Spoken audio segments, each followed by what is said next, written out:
జీవితంలో ఏదైనా సాధించాలి అనుకుంటే దానికోసం చాలామంది కేవలం మనిషి జ్ఞానంతో మాత్రమే ప్రయత్నిస్తారు మరియు మనుషుల మీద ఆధారపడుతుంటారు. చివరికి వారు అనుకున్నది సాధించలేకపోతే బాధపడతారు. తమ చుట్టూ ఉన్న వారిని కూడా చాలా బాధ పెడుతుంటారు. ఓటమిని తట్టుకోలేక కొంతమంది మత్తు పదార్థాలకు బానిసలవుతారు. ఇంకొందరు ప్రాణాలు కూడా తీసుకునే స్థితికి చేరుకుంటారు. మరికొందరు డిప్రెషన్‌లోకి వెళ్తారు.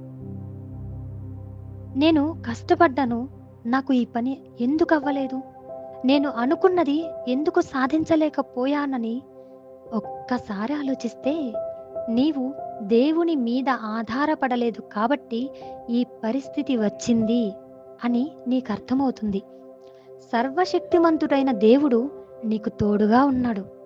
నీవు అడిగిన దానికంటే, ఊహించని దానికంటే అత్యధికముగా నీకు ఇవ్వాలని ఆయన అనేకమైన మేలులను నీ కొరకు సిద్ధం చేసి ఉంచాడు. మరి దానిని నీవు పొందుకోవాలి అంటే నీవు చేయాల్సిందల్లా ఒక్కటే. నీ దేవుడైన యెహోవా మీద ఆధారపడి ఆయన చెప్పిన ఆజ్ఞలను ఒక్కటి కూడా విడిచిపెట్టక పాటిస్తే చాలు. మిగిలినవన్నీ దేవుడే సమకూర్చగలడు. ఆయన ప్రేమామయుడు. నీ సమస్యలను సరిచేయువాడు.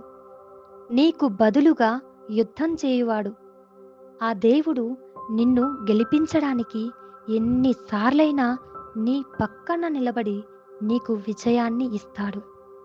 మరి ఇప్పటికైనా దేవుణ్ణి నమ్మి ఆయనపై ఆధారపడతావా?